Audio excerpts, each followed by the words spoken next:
ఓం నమో భగవతే శ్రీ రమణాయ. చాలా సంతోషం నాయన. ఎన్నో యోగ మార్గాలు ఈ మాయలో కనపడుతూ ఉంటాయి. అంటే తాను ఆత్మ అయి ఉంటూ తనకు తెలియదు అనేటువంటి స్థితిలో ఈ జీవుడు ప్రవర్తిల్లుతూ ఉంటాడు. ముఖ్యంగా సత్యమేదో ఒకటి ఉన్నదని, దాన్ని బంధిస్తున్నదని, దాన్ని నాశనం చేస్తేనే తప్ప సత్యము ప్రకాశించదని, ఈ విధంగా మార్గాలు వెతుక్కుంటూ ఇప్పుడు లేదని, కొంతకాలం తర్వాత వస్తుందని, అది భక్తియో కర్మయో జ్ఞానము, ఇట్లా యోగ మార్గాలని వాళ్ళ సంస్కార వాసనలను బట్టి ఎంచుకుంటారు. ఒకడు రాజయోగం అంటాడు, ఒకడు పతాంజలి యోగ సూత్రాలను ఫాలో అవుతానంటాడు, మరొకడు నవవిధ భక్తుల్లో ఏదో ఒక దానిని నేను తీసుకుంటానంటాడు. ఈ విధంగా ఎవరికి తోచినట్లు వారు సత్యాన్వేషణలు మార్గాలు వెతుక్కుంటూ ఉంటారని, ఎవరికి తగిన మార్గం వారు ఎన్నుకుంటారని, నీవు బలవంతంగా ఈ మార్గం బాగుందని చెప్పినా అది వారికి నచ్చదని మహర్షులు వారు చెప్పడం జరిగింది. ఆదిశంకరులు కూడా దేహం నాహం, కోహం నేనెవరిని అన్న విచారం చెయ్యమన్నారు. సరే, మహర్షులు వారు కూడా నీవు దేహమేమో చూడు, దేహం లేకపోయినా నువ్వు ఉన్నావు కదా, కాబట్టి విచారం చెయ్యి. దేహం చెప్పిందా ఉన్నట్టు లేదు కదా. ఏ విచారము చేసినా, ఏ మార్గాన వెంట వెళ్ళినా ఈ మాయా నేనే కదా. ఇది ఎన్ని జన్మలెత్తిందో ఎవరికీ తెలియదు. పూర్వజన్మ సంస్కారములు ఏ విధంగా ఉన్నాయో కూడా తెలియదు. భగవంతుడు ఒక మంచి పని చేశాడు. పూర్వజన్మలో జరిగినటువంటి విషయాలని, బంధాలని పూర్తిగా కట్ ఆఫ్ చేసి పారేసి ఈ జన్మలో ఫ్రెష్గా ఏర్పరిచాడు. మరైతే సత్యాన్ని ఎందుకు తెలుసుకోవాలి? అసలు జ్ఞానం ఒకటి ఉన్నదని, తన స్వరూపం ఒకటి ఉన్నదని, దేహము కాదని మరి ఏ విధంగా తెలుస్తుంది? దానికి ముఖ్యమైన ఇండికేషన్ అశాంతి, ఆందోళన, భయము, ఇవన్నీ కూడా కలిగి ఉంటాడు దేహాత్మబుద్ధిలో ఉన్నటువంటి ప్రతి జీవుడు. కాబట్టి నేనేం చేస్తే ఈ దుఃఖానికి, ఈ బంధానికి నేను దూరంగా ఉంటాను, నన్ను ఏం చేయమంటారు? చివరికి ఒక రోజున మహర్షులు వారు, నీవు ఒకవేళ ఈ విచారం చెయ్యలేకపోతే ఆ ఉచ్చతర శక్తికి శరణాగతిగా ఏదో ఒక దైవం ఉన్నాడని భావిస్తున్నావుగా, ఆ దైవానికి శరణాగతిగా ఆయన చూసుకుంటాడు. కనుక చేతనవుతుందా విచారం చేయ, చేత కాదా శరణాగతిగా, అదే చేత కాదా ఊరికే ఉండు, మౌనంగా ఉండు, అది కూడా నీకు చేత కాదా, నీకు ఏది తోస్తే అది చేయమన్నాడు చివరికి. దాని అర్థం ఏంటి? నీ పూర్వజన్మ సంస్కారాలను బట్టి ఏది చెయ్యాలని ఆల్రెడీ ప్రోగ్రామ్ అయి ఉండదో ఆ మార్గానే వెళ్ళు. నీవు ఎటు వెళ్ళినా ఇక్కడికి రాక తప్పదు. శిఖరాగ్రం ఉందనుకోండి, దాని చుట్టూరు ఎన్నో దారులు ఉంటాయి. ఏ దారి వెంట వెళ్ళినప్పటికీ మరి శిఖరాగ్రం ఒకటే కదా చేరేది. ఇక్కడ కూడా చెప్పుకోవటానికి మార్గాలు ఎన్నున్నప్పటికీ ఈ సందర్భంలో గతంలో కూడా ఒక ఉదాహరణ చెప్పడం జరిగింది. ఒకడు ఒక ప్రదేశానికి వెళ్ళాలి. ప్రదేశానికి వెళ్ళాలి అంటే అక్కడికి వెళ్ళే మార్గాలు ప్రతి ఒక్కడు తాను ఉన్న చోటు నుంచి దారి చెబుతాడు అక్కడికి ఎలా వెళ్ళాలో. ఉదాహరణకి ఢిల్లీ వెళ్ళాలనుకోండి, కాశ్మీర్ నుంచి చెప్పేవాడు ఒకడు, కన్యాకుమారి నుంచి చెప్పేవాడు ఒక దారి, కలకత్తా నుంచి చెప్పేవాడు ఒకడు, గుజరాత్ నుంచి ఎలా వెళ్ళాలో చెప్పేది ఒకటి. ఇట్లా వాడు ఉన్న స్థితిని బట్టి ప్రదేశాన్ని బట్టి దారి చెబుతాడు. కాబట్టి నీవు ఎక్కడున్నావు అని అడగకుండా ఇదిగో ఈ మార్గం ఉందంటే అక్కడి నుంచి బయలుదేరి వెళ్ళమనే అందుకని చెబుతున్నారు మహర్షుల వారు.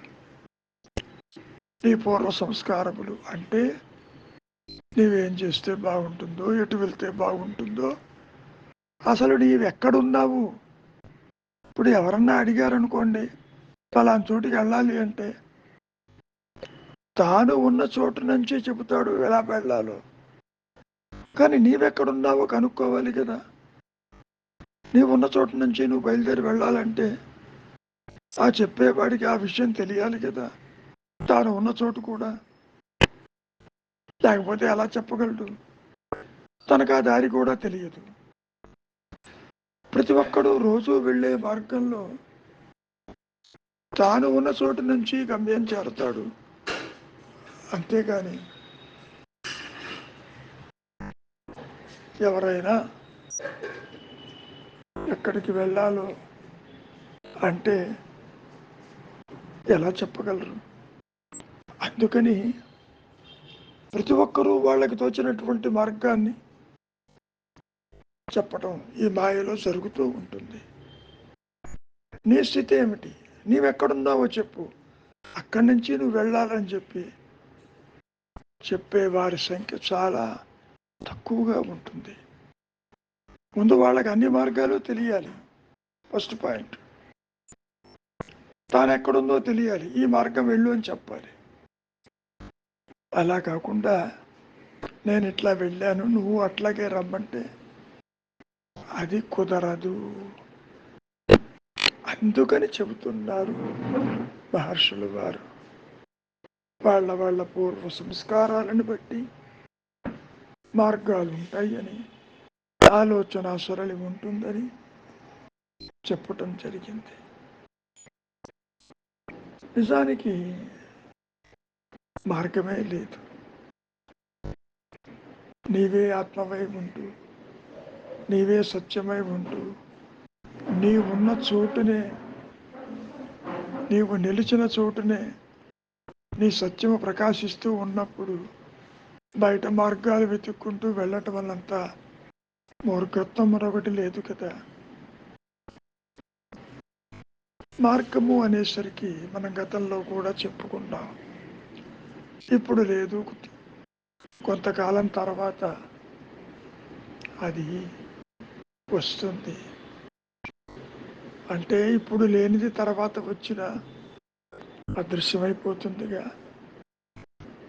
ఎప్పుడూ ఉండేదానికి మార్గం ఏమిటి? ఎప్పుడూ ప్రకాశించేదానికి సాధన ఏమిటి? అయితే ఈ జీవుడికి ఆ విషయం తెలియదు. ఎంతసేపటికి ఆత్మజ్ఞానం సాధించాలని అనుకుంటాడు. అది సాధించేది కాదని, నీవే అదని ఎంత చెప్పినప్పటికీ నాకు తెలియటం లేదంటాడు. ఇక్కడ ఎందుకు తెలియటం లేదంటున్నాడు? ఇంద్రియ వ్యాపారములతోటి, మనస్సుతోటి పరోక్ష జ్ఞానానికి అలవాటు పడినటువంటి మాయాజీవుడు ఆత్మని కూడా ఆ విధంగా దర్శించాలని అనుకుంటాడు. అందుకని మార్గాలు వెతుక్కుంటుంటాడు. ఆత్మ విచారం అనేది పాత్లెస్ పాత్ అన్నాడు. మార్గము కానీ మార్గం అన్నాడు. నీవే అదే ఉన్నావు అన్నారు రమణ మహర్షులు వారు. వారు చెప్పిన మాటలు అక్షర సత్యమే. కానీ సాధకుడి మనస్సుల్లో ఏం చెయ్యాలి, ఎటు పోవాలి, ఏం చేస్తే నాకు ఆత్మ ప్రకాశిస్తుంది అనేటటువంటి ధోరణి మరి ప్రతి ఒక్కరిలోనూ ఉండి తీరుతుంది, ఉంటుంది కూడా. కనుక విచారం చేయండి. ఏది మీకు సూటబుల్లో అది ఆచరించండి తప్ప అన్ని మార్గాలు సత్యం వైపుకే వెళతాయి. ఒకటి తక్కువని, ఒకటి ఎక్కువని, ఒకటి తొందరగా వెళుతుందని, ఒకటి కాలం తీసుకుంటుంది అనుకోవటం పొరపాటు. వాళ్ళ మానసిక పక్వతని బట్టి, పరిపక్వతని బట్టి, ప్రాపంచిక విషయ బంధాలను బట్టి, వ్యామోహాన్ని బట్టి, వాళ్లలో దాగి ఉన్నటువంటి అరిషడ్ వర్గములను బట్టి ఆ మార్గాలు ఎంచుకోవడం జరుగుతుంది. ఎందుకు మార్గం లేదంటున్నారు మహర్షులు వారు? కొత్తగా వచ్చేదైతే మార్గాలు వెతకవచ్చు. ఇప్పుడు కూడా నీవు అదే ఉన్నావు.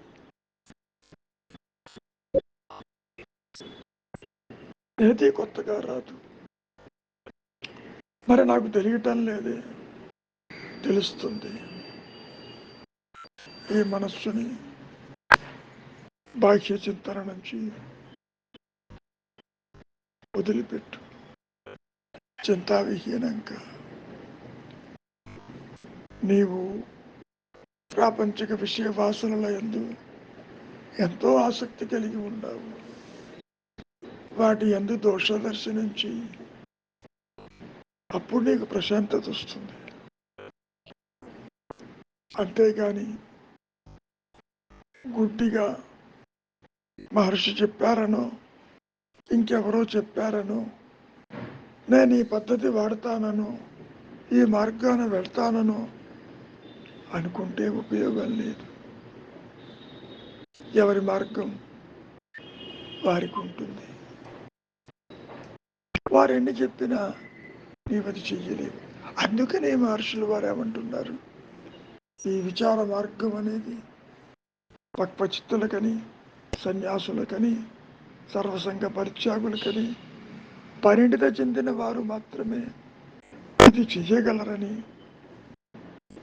సూచించారు కూడా మహర్షులు. చివరిగా మహర్షులు వారు సాధన చేసేవాడు లేడని తెలుసుకుంటే గొడవ లేదు కదా.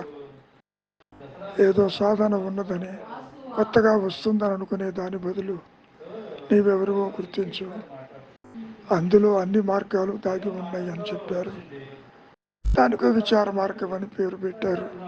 సరే, మార్గం అనే పదం పక్కకు పెట్టిన ఆదిశంకరులు కూడా పంచకోశాలలో ఏది కాదు నేతి అంటూ అన్నిటినీ వర్జించగా ఏదైతే నీవు తీసేయలేవో అదే నీ స్వరూపంగా గుర్తించమని ఆనాడే ఆదిశంకరులు చెప్పడం జరిగింది. మంచిది, మౌనమే శరణ్యం. కానీ నాన్న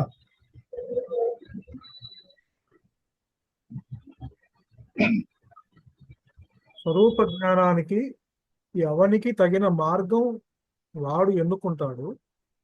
దాన్ని నిర్ణయించేది వాని పూర్వ సంస్కారమే. అసలు మార్గం ఒకటి ఉన్నదని కానీ ఏ మార్గం వెళితే బాగుంటుందో అనేది తెలియదు ఎవరికి కూడా.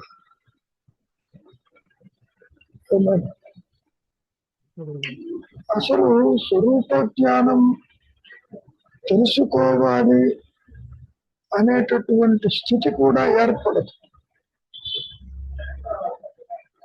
ఎందుకు తెలుసుకోవాలి? తెలుసుకోకపోతే ఏమైంది?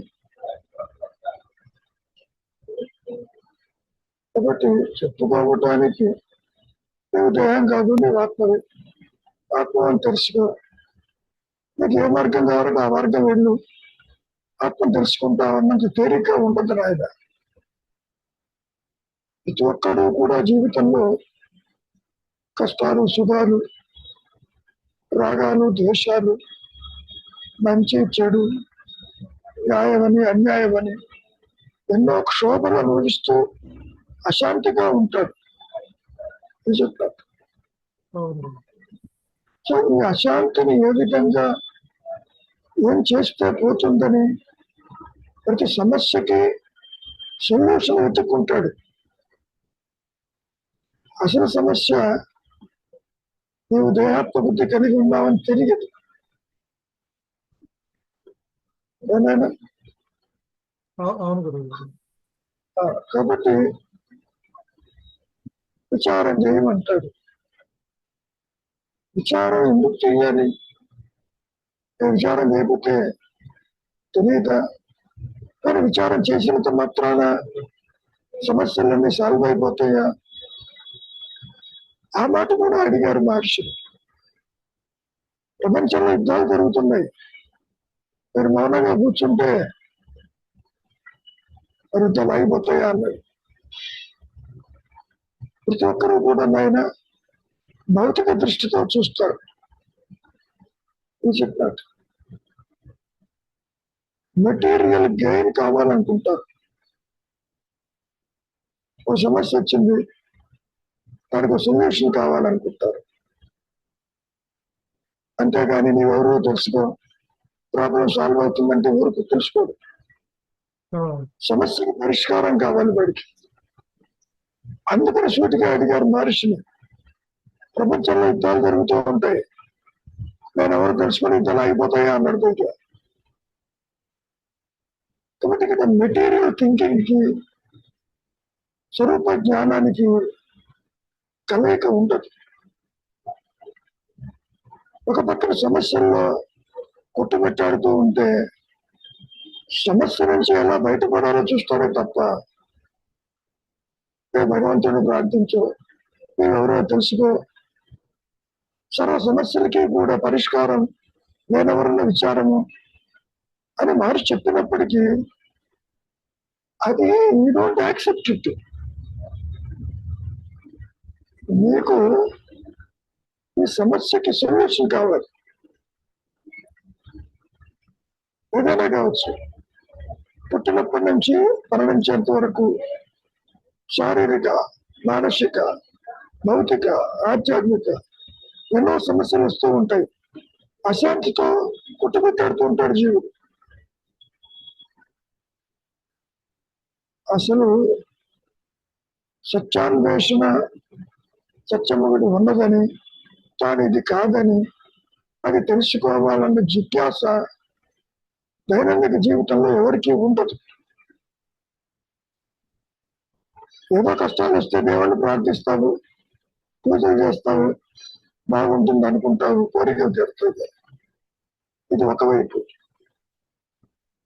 ఏమంటున్నారు? ఆత్మజ్ఞానానికి వాళ్ళ సంస్కారాలను బట్టి పెంచుకుంటారు, బాగానే ఉంది.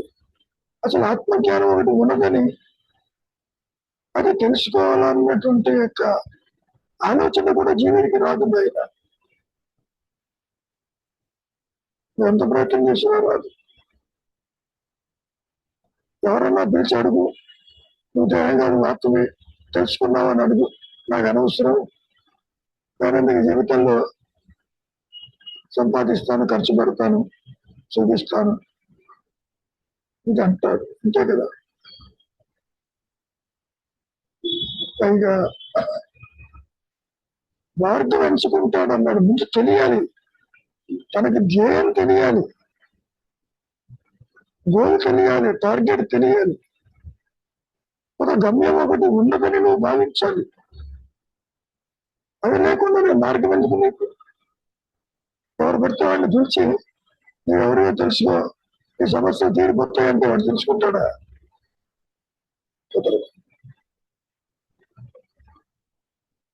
ఏమైనా ఇంకేమైనా అంటే ఇక్కడ మార్గము ఎవరికి తగిన మార్గం ఎన్నుకుంటాడంటే తనకి భగవంతుడు విడిగా ఉన్నాడని ఆ భగవంతుని దర్శించాలని చెప్పి ఒక మార్గం ఎన్నుకుంటాడు. భగవంతుని భగవత్ ఆలోచన లేని వాళ్ళు చాలా మంది ఉన్నారు. వాళ్ళను నాస్తికులు అంటావు, ఉన్నాడని నాస్తికులు అంటున్నావు. ఏ నాస్తికుడు మాత్రం సుఖంగా లేడా? ఆస్తికుడు మాత్రం సుఖమని ఆలోచించు. ఆ మాట కూడా అన్నారు. దేవుడు ఉన్నాడనేవాడు ఎంత అహంకారమో, లేడనేవాడు కూడా అంతే అహంకారం అన్నాడు. అది వ్యక్తిత్వం, పరిమితత్వం. కాబట్టి నువ్వు ఎంత చెప్పుకున్నా నీవు దేవుడు కాదు, నీవు చిత్రశక్తివి, నీవే ఆత్మవి అన్నప్పటికీ నీలో ఆ ప్రేరణ రాదు. ఎంతసేపటికి సంసారము, కష్టము, సుఖము, సొల్యూషన్స్, ఎలా వెళ్ళాలి, ఎలా చేయాలి, ఎలా చూడాలి.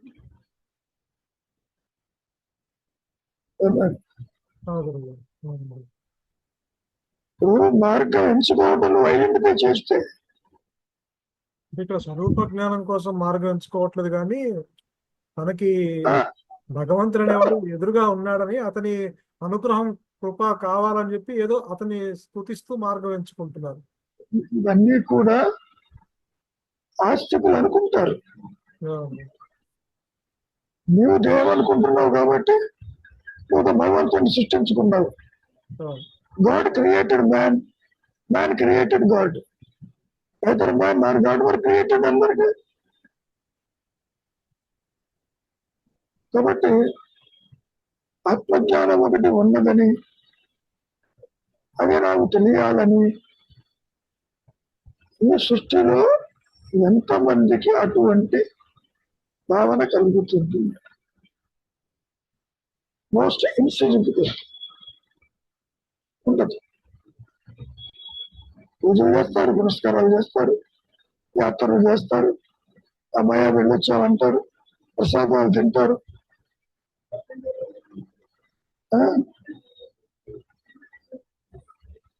ఎట్లా ఉంటుందంటే తాను ఎటుపోతున్నాడో తనకే తెలియదు. ఆలోచన వచ్చింది పరిగెడతాడు, చేయలేకపోతే మళ్ళీ వెనక్కి వచ్చాడు, మళ్ళీ ట్రై చేస్తాడు.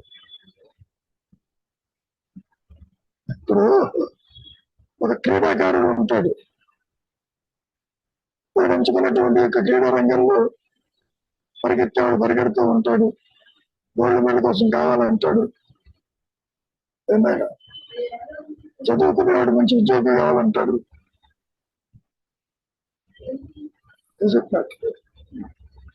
సంపాదన, బతకటము జయంగా చూస్తాడే తప్ప పరిగెత్తి కాదు.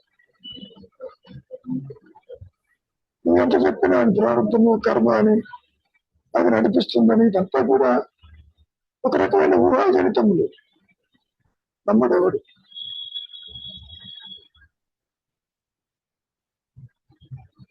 ఎట్లా ఏ విధంగా తీసుకోవాలి చెప్పలేదు. గురువు అంటే అంటే తను స్వరూప జ్ఞానం అనేది తెలియకపోయి అంటే అసలు అవగాహన కూడా ఎవరైనా భౌతిక గురువు వచ్చి నీ ఆత్మ ఒకటి ఉన్నదని నీ స్వరూపమే అది అని చెప్పేదాకా కూడా తెలియదు కదా గురువు గారు. చెప్పేదాకా నువ్వు అసలు గురువు ఎందుకు వస్తాడు నీ దగ్గరికి? ఆత్మ నీ గురువు అయినప్పుడు మీలో ఒక ఆర్చి ఫర్ లోయింగ్ థింగ్స్ రావాలి. నువ్వు ఐఏఎస్ పాస్ కావాలి. ఐఏఎస్ చదువుకున్నాడు దగ్గరికి వెళ్తావు.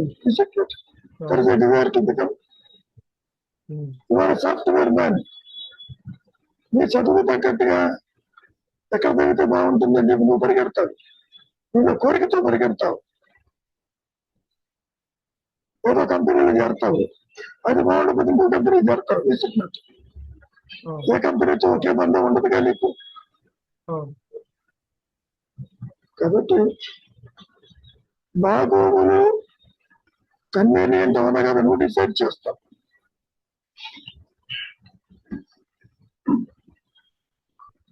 వాళ్ళకి ఇష్టం లేకపోతే మీకు మారేస్తారు. నాకు బాగా ఇష్టం ఉంది కంపెనీ అంటే ఉంటానంటే అటు పెట్టుకోరుగా. కాబట్టి జీవితంలో ఒక గమ్యం ఒకటి లేని వాళ్ళకి చెబుతున్నారు ఇవన్నీ. గమ్యం ఉన్నాడని చెప్పక్కర్లే.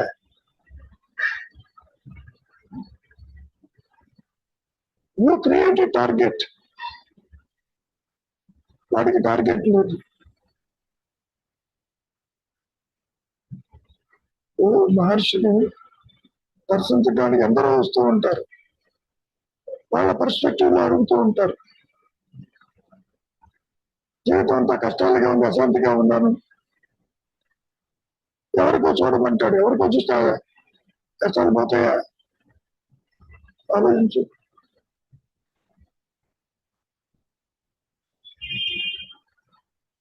సో ఆధ్యాత్మికత అనేది అంత తేలికగా ముంగుడు పడే విషయం కాదు. సాధన మార్గాలు ఎవరికి చూసిన వాళ్ళు చేస్తారు. కాకపోతే ఇన్ని మతాలు ఇన్ని మార్గాలు ఎందుకు వస్తాయి మాయలోకి?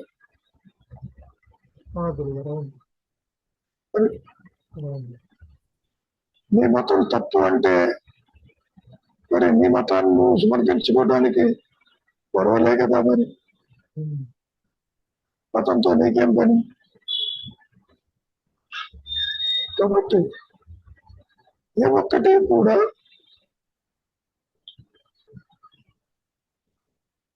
ఇది సత్యమని చెప్పేటప్పుడు ఎక్కడ లేదు. అసలు సత్యం ఎందుకు తెలుసుకోవాలి? తెలుసుకోకపోతే ఏమైంది?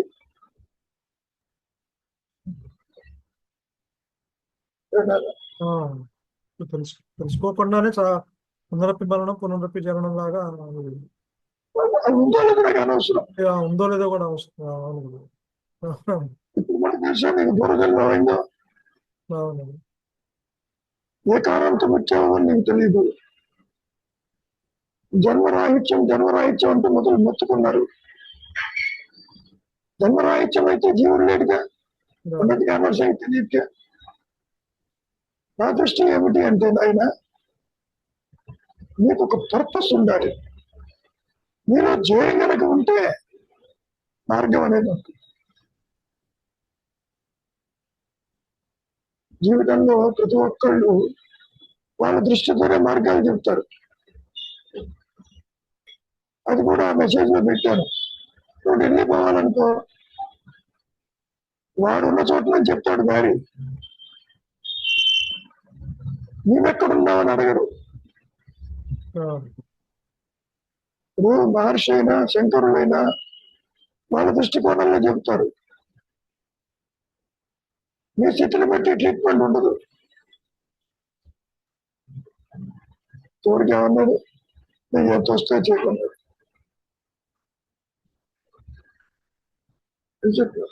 అవును. విచారమే చేయాలి, ఎవరు విచారం చేయరు. భక్తి మార్గం లేని వాళ్ళు కూడా ఎందరో రియలైజర్ సోల్స్ ఉన్నారు.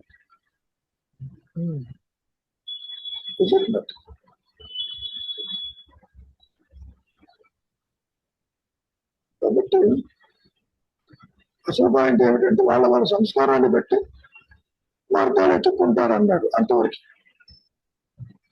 మార్గం కూడా జీవితంలో స్వరూప జ్ఞానానికి కాదు, మార్గము ఎత్తుక్కునే ఎందుకు అది నిర్ణయించదు కదా, సంస్కారం నిర్ణయించదు కదా స్వరూప జ్ఞానానికి.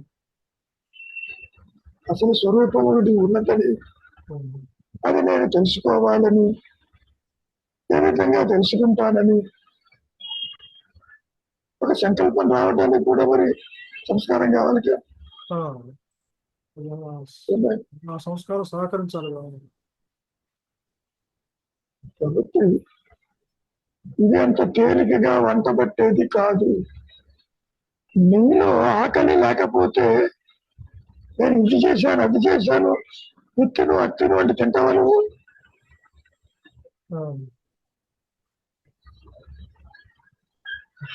సో ఈ ఆధ్యాత్మిక బోధలు కూడా ఆ విధంగానే ఉంటాయి. మీరు ఆ గుడికి ఎందుకు వెళ్తారు? ఇవాళ మంగళవారం కదా, ఆంజనేయ గుడికి వెళ్ళండి, కోరికలు తీరుతాయంటే ఇప్పుడు పరిగెడతాడు. ఒకరు సోమవారం కదా అని చెప్పి శివుడి దగ్గరికి పోతానంటాడు, అభిషేకం అంటాడు, శనివారం వెంకటేశ్వర అంటాడు. చివరికి ఈ భక్తిలో కూడా ఏ దేవుడి దగ్గరికి పోవాలో కూడా తెలియదు. రకరకాల దేవతలు, రకరకాల దేవుళ్ళు, రకరకాల మార్గాలు. ఇందులో వైషమ్యాలు పైగా వాడు దేవుడు కాదని మహిమలేదని ఒకళ్ళు, ఇదేమో సాక్షాత్తు స్వయంభూని ఇంకోళ్ళు. ఈ విధంగా ఎవరికి తోచినట్టు వాళ్ళు నిర్ణయాలు తీసుకుంటారే తప్ప సత్యానికి చెప్పేవాళ్ళు ఎవరు ఉండరు.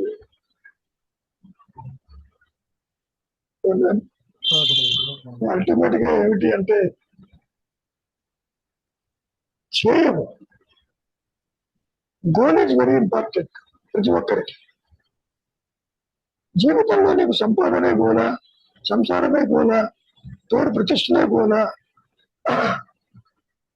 సన్యాసం పుచ్చుకోవడమే గోలా. మనకి సన్యాసులకే తక్కువేం కాదు, భారతదేశం అంతా సన్యాసులే. ఎటు పోయినా నీకు కనపడుతూనే ఉంటారు. ఒకరోజు నాకు సన్యాసం గురించి అడిగారు, ఎందుకు పరిగెడుతున్నామని. భగవంతుని చూడటానికి అన్నాడు. అసలు భగవంతుడు అంటే ఏమిటి, ఎందుకు అవుతున్నావు? నీవే భగవత్ స్వరూపం అయి ఉండి, తత్వవశ అయి ఉండి నువ్వెందుకు బయటికి పోతావు? సిరీ పాయింట్. అక్కడ వాడి సంస్కారాన్ని బయటపోతున్నాడు. సంసారం మీద విరక్తి పుట్టి సంసారం చెయ్యలేక సన్యాసం పుచ్చుకునే వాళ్ళు కోకొల్లలుగా ఉన్నారు.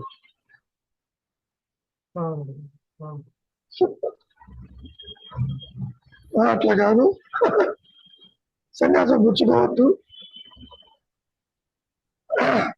రమణ మహర్షి దగ్గర ఉన్నటువంటి ఆయన ఎవరు, అక్కడికి పోయి సంసారం సన్యాసం పుచ్చుకొచ్చాడు. ఆశ్రమంలో ఉంటాడు ఆయన, కషాయంలో కట్టుకుని నిమ్మతి ప్యాకెట్లు ఇస్తుంటాడు. మరి మహర్షి మాటలు వినకుండా ఎక్కడికో నార్త్ ఇండియాకి పోయి సన్యాసం పుచ్చుకొచ్చాడు. ఎందుకు వెళ్ళాడు?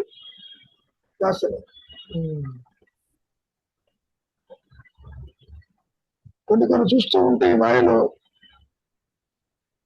గమ్యం లేకుండా to go on doing things.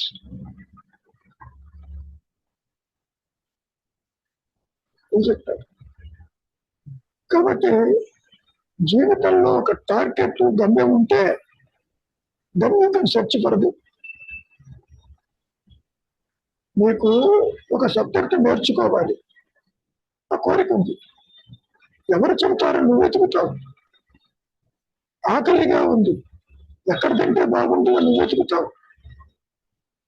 అంతేగాని నేను మంచి పదార్థాలు చేస్తాను దగ్గర తినమని వచ్చారు వెళ్ళం అసలు. ఆ, అవును. ఉమ్.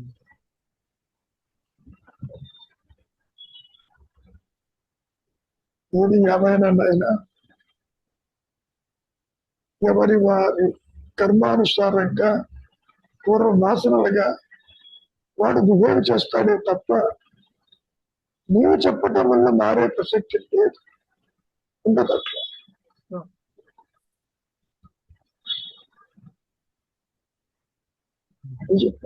ఉమ్.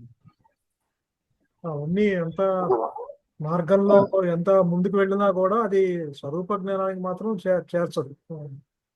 అసలు స్వరూప జ్ఞానం ఒకటి ఉందని నీకు తెలియదుగా. తెలియదు.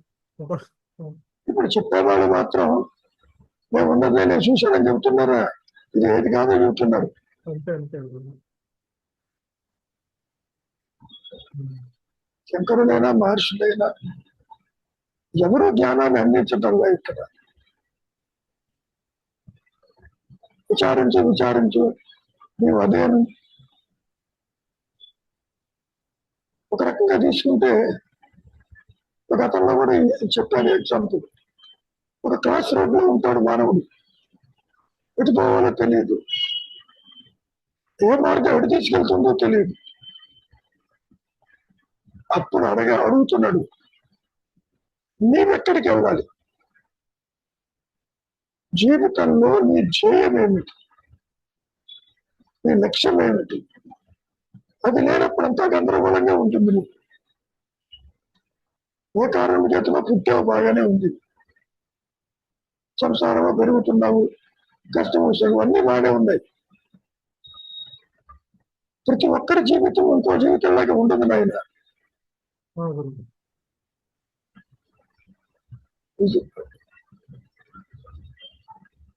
మనకు సొంత చిన్న ఉన్నాయి చదువుకోవడానికి, అందరూ వాటి మీద ఆసక్తి చూపించరు. చెప్పారు చదువులోనే చూపించలేరు, ఆత్మజ్ఞానంలో అందమత్వం చూపిస్తారు. పైగా ఇదంతా వేస్ట్ ఆఫ్ టైం అంటాడు.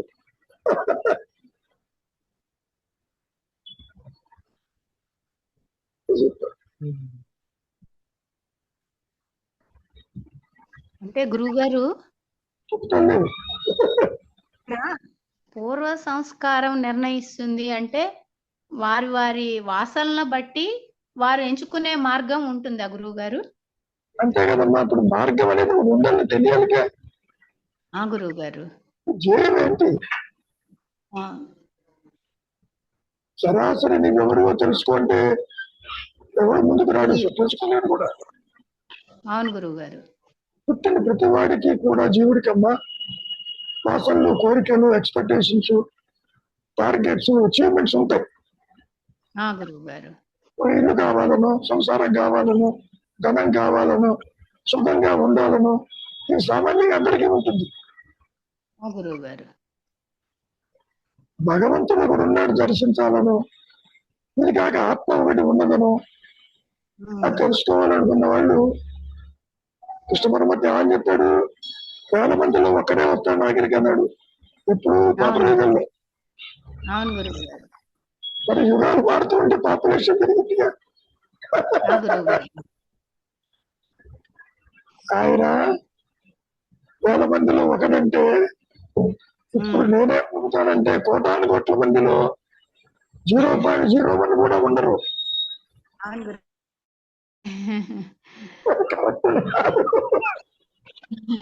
లక్ష్యం వేరుగా ఉంటుందమ్మా.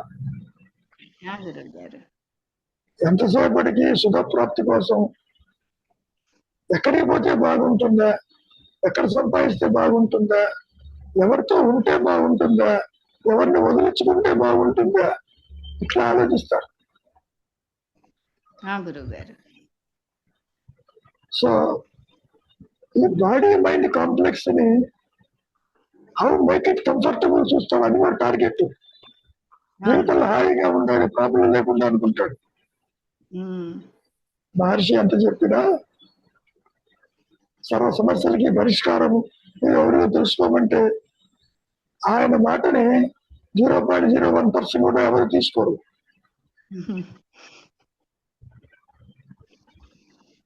మహానుభావుడు ఆయన చెప్పాడు, నేను ఈ మార్గంలో వస్తాను అంటాడా?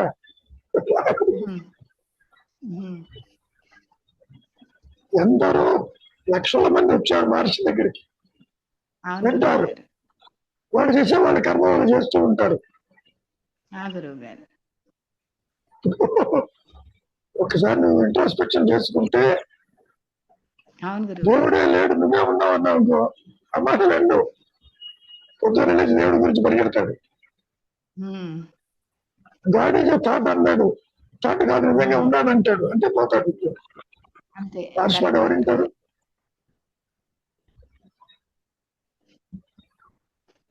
కాబట్టి అమ్మా హిడెన్ టెండెన్సీస్ వల్ల, లోపల దాగి ఉన్న సంస్కారాల వల్ల నీ అవుట్లుక్స్ ఉంటాయే తప్ప మహర్షి చెప్పారనో, శంకరుడు చెప్పారనో, ఇంకెవరో ఏదో చెప్పారనో ఈ మార్గాల్లో కూడా రావటం కాదు, ఎన్నో ఆకర్షణలు ఉంటాయి అక్కడ. ఒకరికి సినిమాలకు వెళ్ళాలి ఎంత ఉత్సాహం ఉంటుంది, అక్కడ ఉండే సమస్యలు మీరే ఉంటాయి. సమస్య జీవితాలు ఉండవమ్మా. అవును గురువు గారు. బాగా పాడేవాళ్ళు సినిమాలో పాడాలనుకుంటారు, అవకాశం. అవును. ఎందుకని రెండు ఎక్కడ వాసనలు సంస్కారాలు. అవును గురువు గారు. గుడికి వచ్చిన ప్రతివాడు మహామంత్రులు అనుకోబాటు, అక్కడ నుంచి మానేస్తాడు, ఆయన చూసుకుంటాడు అనుకుంటాడు. అని విచారి కరెక్టే.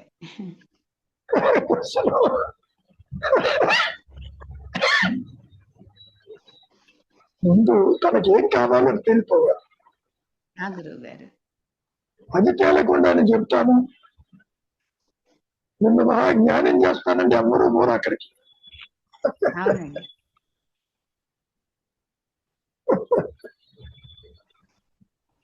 ఏమన్నా రవి చదివేస్తే ఉన్నమతి పోతూ ఉంటుందా?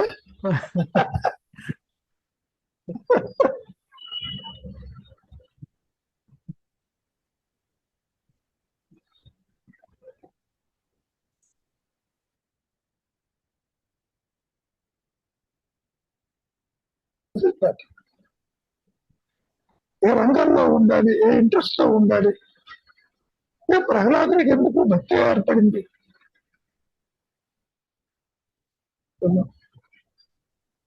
అందరికీ భక్తి రాదు కదా. ఆ కథను అనే విషయాన్ని కాస్త పక్కకి ఏదో డిస్టర్బెన్స్ వచ్చింది.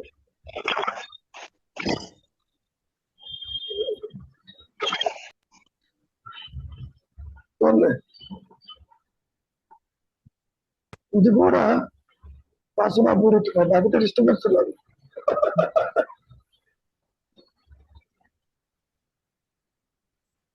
అమ్మా ఒకటే ఒక సారాంశం గుర్తుపెట్టుకో సరోజ, నీ ధ్యేయం ఏమిటి?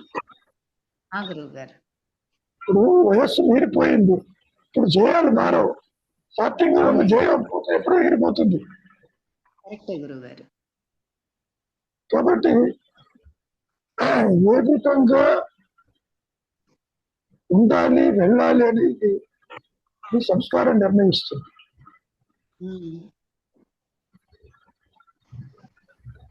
కొందరు ఇల్లు వదిలి వెళ్తారు, గౌతమ బుద్ధుడు కానీ, రమణ మహర్షి కానీ, లేకపోతే శంకరుడు కానీ.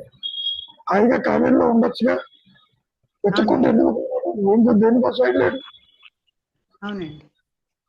అందరూ అట్లా వెళ్ళలేదుగా. ఇల్లు వదిలితే నాకు అటే అనుకునేవాడు ఇంట్లోనే ఉంటాడు, బయటికి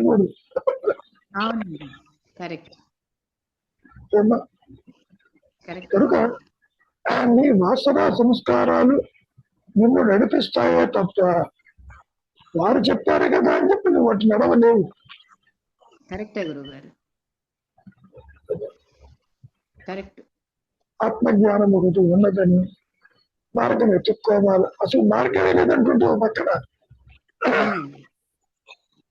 సాధించేది కాదు, సాధన లేదు, అసలు సృష్టి లేదు, జీవుడే ఒక ఊహా వస్తువు అంటే మీకు ముందు పట్టంగా. అవునండి. నేను నిద్రలు వచ్చినప్పటి నుంచి ఇవన్నీ చూస్తున్నాను. ఇది లేదనంటే ఎట్లాగంటావు నువ్వు? ఉమ్. నా కళ్ళతో చూస్తున్నానంటావు. కాబట్టి ఒకసారి పూర్తిగా చదువు నాయన, ఇంకేమైనా అర్థమైన విషయాలు అర్థం కానట్టు చేద్దాం. గురువు స్వరూప జ్ఞానానికి ఎవరికి తగిన మార్గం వాడు ఎన్నుకుంటాడు, దాని నిర్ణయించేది కనుక అక్కడ స్వరూప జ్ఞానం టార్గెట్ ఉండాలి. మార్గం సెకండరీ. ముందు జయం ఉండాలి. అది ఏమంటే నాయన, నువ్వు దేహాత్మతో బయటకు వచ్చానంటే రవిని అంటున్నావు.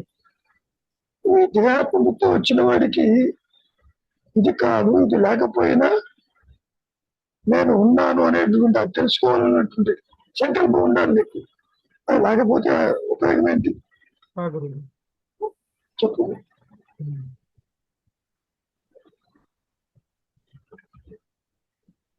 స్వరూప జ్ఞానానికి ఎవరికి తగిన మార్గం వాడు ఎన్నుకుంటాడు, దాన్ని నిర్ణయించేది వాని పూర్వ సంస్కారమే.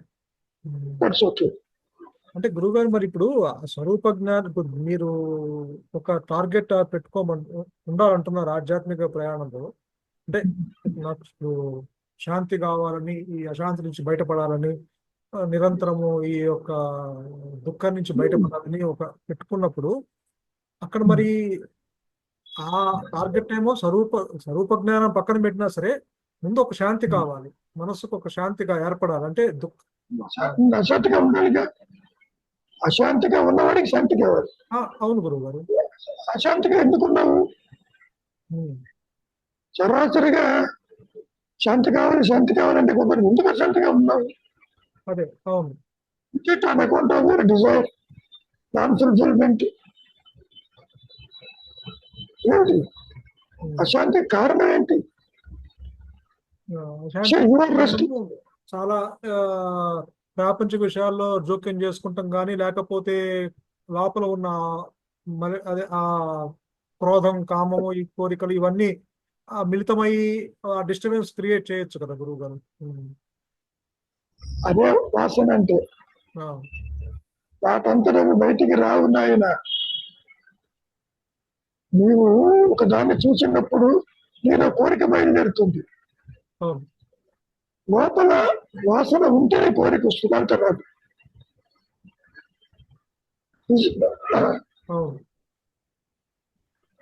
చివరికి ఏమైంది? జీవుడే ఒక ఊహా వస్తువు అన్నాడు. ఇమాజినరీ ఫ్యాంటమ్ లేడు, లేని వాడికే ఈ గొడవ అంతా.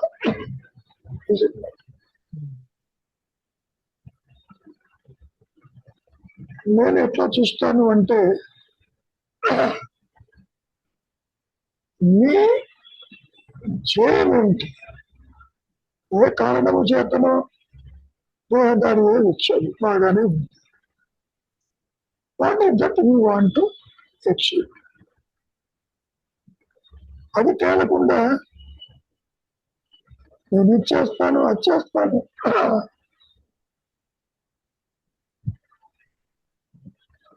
ఒక పక్కన ఏమంటున్నారు? కర్మలు మహాసముద్రపు చేయాలి, మరి గమ్యాన్ని చేర్చవు. గమ్యం ఒకటి ఉన్నది అని నీకు తెలియాలిగా. ఇప్పుడు యజ్ఞాలు యాగాలు చేసే చాలా మంది ఉన్నారు. ఎందుకు చేస్తున్నారు ఒకసారి అడుగు. పర్పస్ ఏంటి? What is the purpose? కోరికలు తీరడానికి. వాళ్ళు ఎక్కువ కోరికలు తీరడానికి యజ్ఞయాగాదులు చేస్తూ ఉంటారు, అంతే కదా గురువు గారు? అమ్మా అంతే కదా, నన్ను అడగద్దు.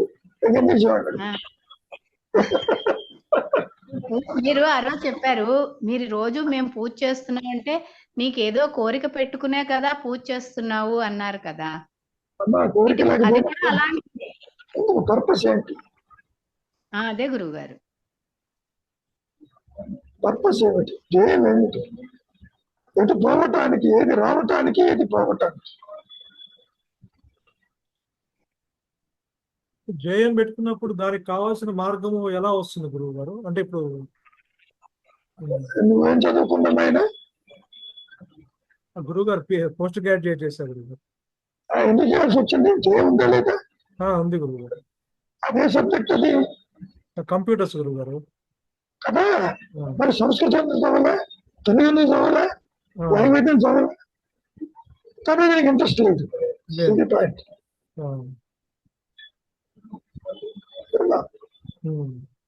నీలో ఉన్న అభిరుచిని నువ్వు చదువుకున్నావు. నాకైతే లెక్కలంటే భయం, మ్యాథ్స్కి పోను. ఏదో తెలుగు చదువుకోమని చదువుకుంటా. అవును గురుగారు. కొంతమంది లెక్కలకు బీకామ్ తీసుకుంటారు, కొంతమంది బిఎస్సి తీసుకుంటారు, బిఏ తీసుకున్న ఇదేం టెండెన్సీ ఉంటుంది. ఈ లెక్కలు డొక్కలు నాకు తెలియదు. కొంతమంది అకౌంట్స్ అంటే ఇష్టం, వాళ్ళు కామర్స్ ఎకనామిక్స్. పాయింట్ ఏంటంటే అకౌంట్స్ అంటే నువ్వు ఏదైనా తీసుకో, ఒక సబ్జెక్టుని నీవు ఇష్టపడి చదువుతావు కానీ కష్టపడి చదివితే పైకి రాలేవు. ఆధ్యాత్మిక సబ్జెక్ట్ కూడా అంతే. పాయింట్ అది నేను చెప్పాడు.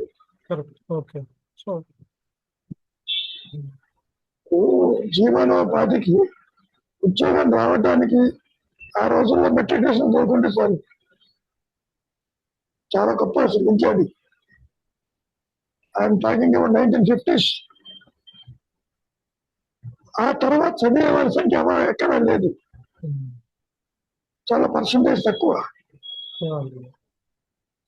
కానీ ఎందుకు చదువుతున్నావంటే ఏదో చెబుతాడు గుడ్డిగా, చివరికి ఏమవుతాడో తెలియదు.